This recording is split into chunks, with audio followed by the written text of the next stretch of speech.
Welcome to the CircuitPython Show. I'm your host, Paul Cutler. This episode I'm joined by Ben Shockley. Ben is a program manager, aerospace engineer, geek, and explorer who loves to tinker, research, and learn. Ben, welcome to the show. Thanks a lot. I'm happy to be here. Happy to support it. How did you first get involved with computers and electronics?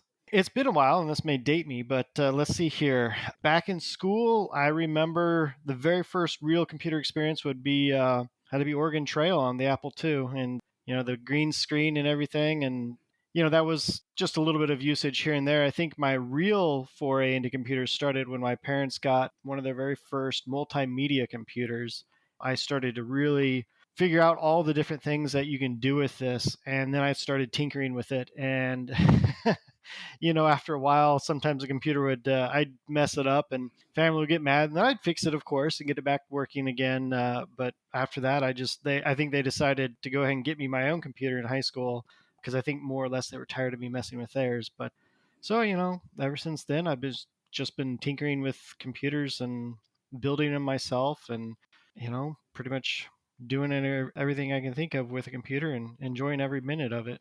That's great. I have a similar story with Oregon Trail and the Apple II. It's still a very fond place for me. Tell me about the minifigure circuit boards that you designed. Well, first, what are they and how did they start? Sure. So they are basically a development board similar to many dozens of other boards available today that run a micro little chip on it, and it's kind of, you can think of it as a small computer with I/O on it. But what makes them a little bit unique, I think, and kind of special is that they're shaped just like a minifigure, and their size, I tried to match it as best as I could, one for one, with a minifigure. And they started many, many years ago. What really started was I kind of got interested in circuit board design. I wanted to see, hey, is this something I can do myself? Is it possible? Can I teach myself how to do this? And started searching and researching about it and quickly figured out, I think I could probably do this. And it started with very basic audio circuitry. I wanted to make like a headphone amplifier and, started digging into that and researching that and kind of quickly said, okay, I think I could do that. Made a couple of things here and there. And then it moved over to, well, what if I could do something a little bit more? And, I had seen all these various boards out there. I think we all kind of at one point maybe started with an Arduino, and I think I kind of started with that. At the time, Adafruit has some new boards coming out with, some different chips, something, into the 32-bit range. And I thought, that looks kind of cool. What if I try something like that? And, the first board that I made was a basic rectangle shaped thing. It was pretty much mimicking what else I saw, but I thought, that's kind of fun, but what else could I do? And I started to morph it into this, I love Lego and grew up playing with it. And I thought that would be kind of neat. So it started to morph, and the first few rounds of design were more of a blob that kind of looked like a minifigure. And as I started to explore the capabilities of really the PCB manufacturers, I could design anything in the world, right? But whether it could be built or not was a different question. And I started learning, they can really start to do some of these finer details that I was wanting to put in there. And so, I think at first there was no gap between the legs, and the arms just kind of were stuck right at the side of the minifigure and that kind of thing. And I soon learned, now I can put these smaller details in here because this is all a hobby stuff I do in the, my free time. I just developed it more and more and more, and it became more like an actual minifigure. I think the first one that I would call a success was based on a SAMD21 board by Atmel or Microchip, I guess now. Made a bunch of those by hand. I think I started sharing my results on like Twitter and various places of like that. Hey, this is kind of fun. And to my surprise, maybe I shouldn't have been, but to my surprise, people were really loving these things. And I started getting questions. Hey, can I get one from you? Can I get one from you? And sure, yeah, hold on, let me do this. And it was all assembled by hand at the time. In my designs, I kept trying to do that because I had no idea how to engage someone to go manufacture these for me. So I just had to work with what I could possibly do. I think I bought myself a hot air gun, and then I started thinking, okay, I guess I got to get templates for solder paste and, things of this nature as components started to get a little bit smaller because it is a very small board to work with. So the components had to be pretty small. Yeah, I guess I just started making them by hand and then moved up saw an M4 chip, the SAMD 51, and I thought, ooh, let's go to that one and see what else we can do. And so, made my mini SAM M4 was kind of the one that I made for a while, and I've made hundreds of those. That was the one I started to actually get produced by someone for me because I just couldn't hand make them in the quantities people were wanting them. And that was several years ago. I think I had my last major buy for that. Unfortunately, like a lot of people, the chip shortage hit me pretty hard and I couldn't find those anymore. At the same time, Raspberry Pi Foundation came out with this RP2040 chip, and I thought that's a nice looking little chip. I started reading about it. Their documentation was great, the support looked great. The chip itself was less than $1, and I was paying several dollars per chip for the microchip version. And I thought, yeah, maybe it doesn't need something like the M4. Maybe an RP2040 is more like what it really takes. And there were times when there might be several months between development work or effort on it that, life takes over, right? And I think in between all of this, my wife and I had a daughter. She's 6 now, so that kind of dates how long I started all this, many, years before that.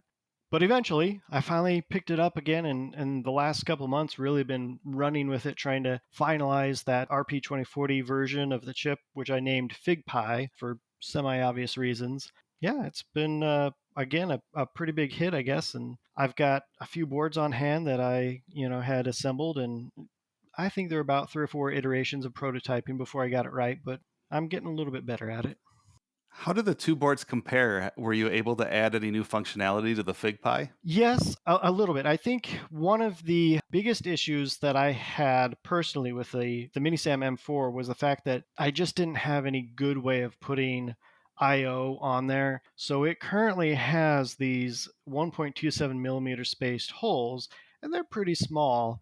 And it just honestly trying to actually work with it is pretty hard to do. And so one of the goals with the FigPi was to make connecting to it a little bit easier. So what I ended up doing with that one is on the back of it, I've got several. They're JST. I might get this wrong, but I think it's SH. They're the 1 millimeter spaced connectors. They are, and they're most of them are 4 pin, which matches the STEMMA QT or the Quick style connectors. And I did that on purpose for a couple reasons. 2 of the ports are actual STEMMA QT Quick ports. They're I2C based with the pins in the right order and everything. So any of those boards that you find on Adafruit, the STEMMA QT boards, or any of the Quick boards you can find on like SparkFun, and I think the Seed Studio Grove boards also have the same kind of basic wiring setup, are all compatible and should just plug and play, and all the wires and the connectors are available for a couple dollars here and there. And that was intentional because I wanted people to be able to connect to it, and I didn't want to have to design my own sensors and whatnot. I wanted to have this great already developed ecosystem that I could just plug into. So that's what I added there, and I think that's probably the thing I like the most. The other addition that I kind of enjoyed doing was I added some additional RGB, I guess you could call them neopixels, basically. The original, the SAM M4, has just a single one, which is more or less to support the CircuitPython. What's great about CircuitPython is it does give you feedback, if you made a mistake here or there through that RGB LED. Well, with the 3x3 now, you can also use that to, I don't know, kind of create other little things like I made a heart or I made it count to 10 or, stuff like that. So that's kind of nice. Speaking of CircuitPython, how has CircuitPython helped with designing the boards? So I will say, without a doubt, without CircuitPython, without Adafruit supporting it, without all the great people, many of whom you've interviewed, supporting it, there would be no way I would be where I'm at today. I would have no idea how to write firmware. I'd have no idea how to write the boot software for the SAM M4, which you have to do. It would have been just me completely lost. Their support, again, has been invaluable. They've been excellent at answering questions on Discord and places like that. If I run into an issue, I just post real quick, "Hey, I can't get this to work," and I think a couple times they've piped up, "Hey, I think you've got the wrong size capacitor in there. You really should probably put this one in there," or, "Oh yeah, you need to change your firmware or your board definition to say this and that, and that'll get you what you're looking for." And so again, it's just been invaluable, and just without that community, I don't know where I'd be. So yeah, love it. That's great to hear. As a self-taught PCB designer, what advice would you have for people just starting out designing their own PCBs? Do your research on the tool you want to use first. There's a lot of good ones out there. I started with EagleCAD back when it was, its own company. I think Autodesk bought them. I still used Eagle for a while because I have a grandfathered in license, and so it's kind of hard for me to give that up. But I have the FigPy actually was designed in KiCad, and so I have moved over from Eagle to a KiCad setup, and I like them all. They're all very similar, just like any sort of CAD tool. They all have the same type of thing. It's just learning where each of those tools is. And then once you find your tool, just jump in, spend a little time, goof around. I downloaded a lot of examples from other people just to see how they did it. And I think that helps a lot. It's like anything. There's a learning curve to it, but anyone can do it. It's possible. Are the minifig boards open source? Do you share the design files as well? I do. Everything I have is open source. So I use GitHub, or I'm kind of moving maybe over to my own GitLab set up on my own server. But yeah, I share everything out there. I even have oshpark.com. I don't know if you've ever used them, but they're great for prototyping circuit boards. They've been also very helpful and very supportive of me throughout the years as well. And I use them for all my prototyping because they're fast, great quality, really helpful. I have some of my boards already added to that. So you can, if you don't even want to do the design aspect and you just want to order a board, I have links on my website to just click order a board and you can get some boards sent to you, the bombs available, stuff like that. So yeah, everything's open source, ready to go. Well, that's great. Last question I like to ask each guest. You're about to start a new project. Which microcontroller board do you reach for? Well, I would say my own, but the reality is, yeah, I've got a lot of the Adafruit boards as well, including the CircuitPython Express, I think was what it was called, the kind of the round one that has everything built into it. It's a great board because it has so many peripherals built in, so many things to try out and test and figure out, and it's been a great tool to use as well. But sometimes whatever whatever board happens to be whatever's closest to my hand when I need something real quick and reach out and grab it, and whatever's there is what I use. But I think we all tend to have like that drawer full of boards, right? That you open up and which one do I want today? Just full of boards in anti-static bags Right. everywhere. Yep. And if people want to learn more about the minifig boards, where should they go?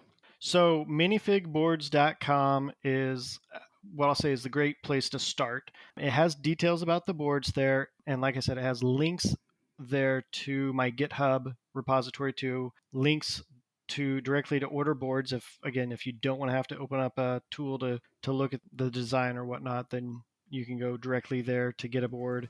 You can also order boards through the website as well if you want to skip all of that and just order something already made and tested. Ben, thanks so much for being on the show. Yeah, I appreciate it. This has been a lot of fun. Thank you for listening to the CircuitPython Show. For show notes and transcripts, visit CircuitPythonShow.com. Until next time, stay positive.